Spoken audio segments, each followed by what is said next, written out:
It is absolutely inevitable, folks.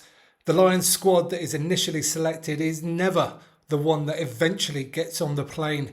It's the nature of our game that injuries can and will occur. Hello amateurs and welcome back to the channel.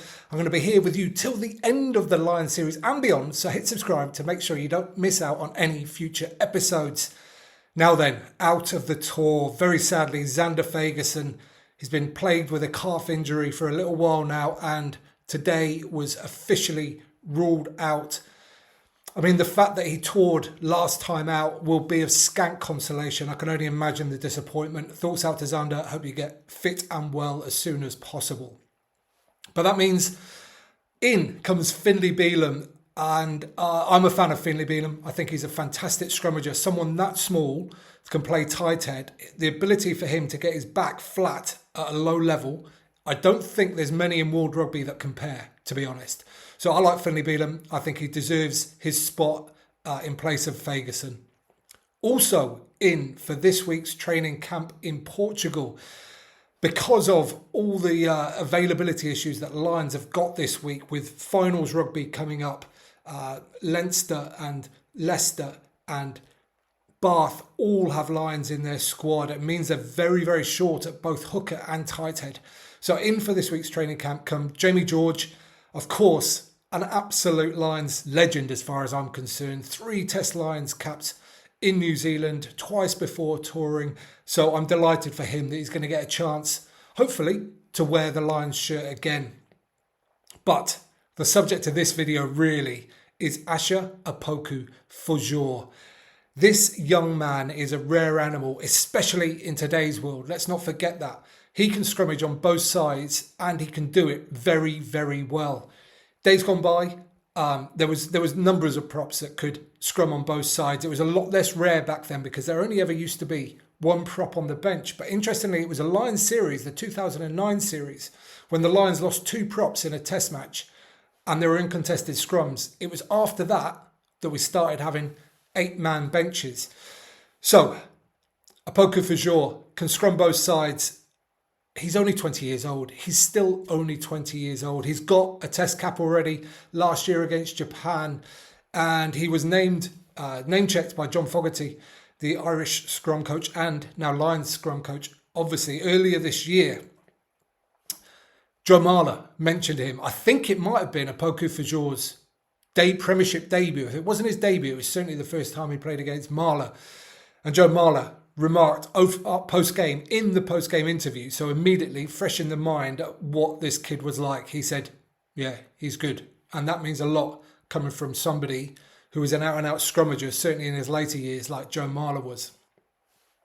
I've been watching him in the under-20s coming through with an incredible group of young players and another wealth of other very good props, by the way. And the scrum dominance that England showed in the under-20s over the last couple of seasons has been, it's remarkable. It looks like they're playing kids. It looks like they're playing players who are 2 or 3 years younger than them. Their scrum has been so dominant and consistently dominant as well. Sometimes it's easy to get the odd scrum here or there where you absolutely cream the opposition, but to do it throughout a game, throughout every game, is a very good sign. And Opoku-Fordjour was absolutely key to that for England's scrum dominance in the under-20s. Also, I referenced him last week in the preview to the Sale-Leicester semi-final, and the fact that he's not gone under the radar, like people in the game obviously know how good he is, but Henry Pollock has blazed such a trail for those coming out of the under-20s last year that he's relatively unknown. He is such an unbelievable talent coming through. To have the season that he's had in the Premiership, to get selected and get a cap for England as an under-20, and now to continue playing well and to be the next in line for that Lions jersey is nothing short of remarkable. I'm so impressed by this kid. His attitude, his work rate, he's got like nastiness when he carries the ball as well. He looks to whack people in the tackles. And this is all on top of what is the core skill of scrummaging, which he is absolutely incredible at. Now, interestingly, he actually didn't have his best day in the semi-final the weekend. Nicky Smith got through him a couple of times, and that's the first time I've seen him properly moved in a scrum, like not on roller skates as such, but definitely going backwards pretty fast on a couple of them. And as he got substituted off, looking like Sale were going to go out, and he would have definitely felt like he hadn't done the job that he set out to do that day. He looked a little bit distraught. He looked quite upset. I mean, he's always got that kind of demeanour where he looks kind of aggressive and sour anyway, but he did look quite upset coming off. But fair play, from doom to joy, you know, out of the Premiership, out of the semi-final. And if they'd won, obviously he wouldn't be getting this chance.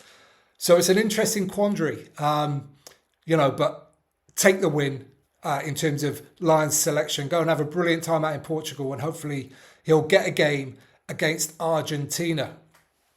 And that begs the question, you know, not selected in the original squad, playing really here because of the back of injuries and unavailabilities from other props who are going to be playing in the finals this weekend. But who cares?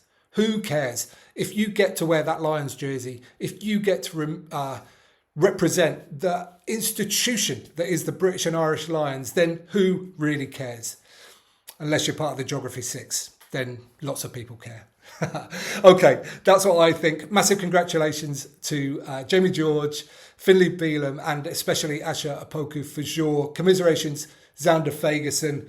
Let me know what you think in the comments down below. Do you see this man going on to be a, you know, maybe 100 cap international? He certainly seems to have the ability to, well, the potential, I should say. Give this video a thumbs up while you're down there. It helps other people find it. And you can subscribe there. You can watch that one next. And don't forget to get out and play.